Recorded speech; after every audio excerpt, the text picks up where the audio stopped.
আজি কোনে সাম্প্ৰদায়িকতাবাদী কৰে? নৰেন্দ্ৰ মোদীৰ প্ৰধানমন্ত্ৰী আৱাস যোজনাৰ ঘৰ বাগবৰতো দেখা পাব, জনিয়াতো দেখা পাব।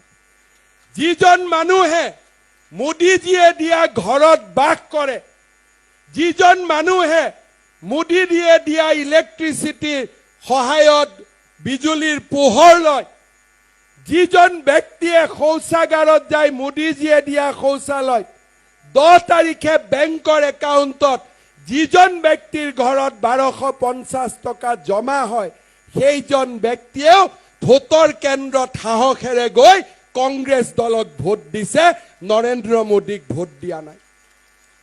সাম্প্ৰদায়িকতাবাদৰ ইমান চৰম নিদৰ্শন আগতে কতো কেতিয়াও প্ৰকাশ হোৱা নাছিল। আপোনালোকে চিন্তা কৰক, যিজন ব্যক্তিৰ পৰিয়ালে এটকা নিদিয়াকৈ চৰকাৰী চাকৰি পাইছে, যিজন ব্যক্তিৰ পৰিয়ালে মোদীজীয়ে দিয়া ঘৰ পাইছে, ইলেক্ট্ৰিচিটি পাইছে, ঘৰৰ সন্মুখৰ ৰাস্তা পকী হৈছে, স্কুল পকী হৈছে, সেইজন ব্যক্তিয়ে বস্তুৰ দামৰ কথা চিন্তা কৰা নাই। সেইজন ব্যক্তি আন একোৱেই চিন্তা কৰা নাই, এটাই চিন্তা কৰিছে মোদী হাটাও, তাৰ বাদে আৰু একো চিন্তা কৰা নাই।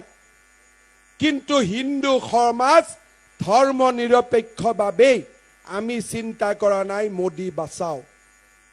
কোনোবাই মোদীক ভোট দিছো, কোনোবাই মোদীক ভোট দিয়া নাই।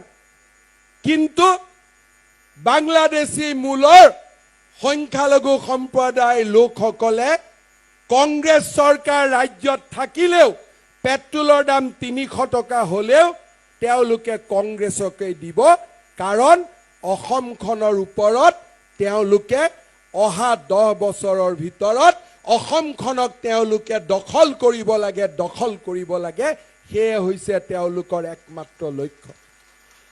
নিৰ্বাচনৰ সময়ত মাত্ৰ মডেল কোড অফ কণ্ডাক্ট আছিল।